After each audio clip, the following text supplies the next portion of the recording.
I would expect that investors come back with more confidence in buying assets, and therefore we should see a more normalized flow of M&A volumes, which is positive for investors. Why?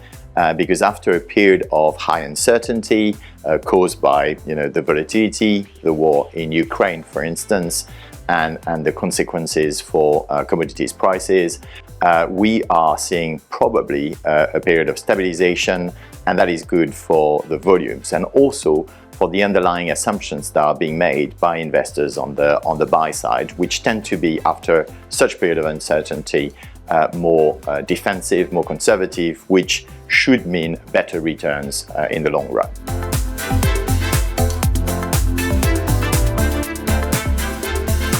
I think the most compelling opportunity today is in private credit, and it comes in two flavors. First, the corporate credit, so lending directly to corporates, and that's in Europe, in Asia in particular.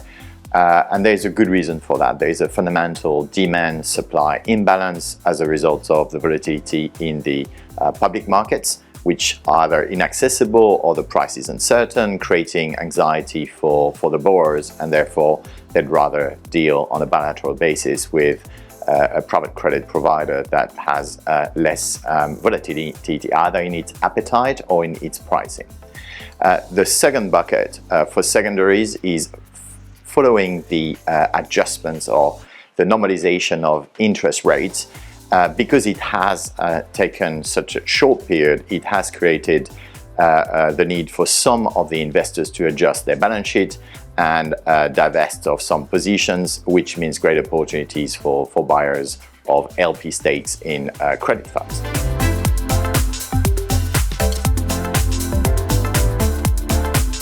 I think the next frontier must be impact credit. And the reason is today it barely exists relative to the impact PE volumes that we've seen. And history tells us that the credit space tends to follow equity and the volumes that have been raised there. So if the past can provide us some color on where we're headed, it must be that impact credit will be the next thing or the next frontier.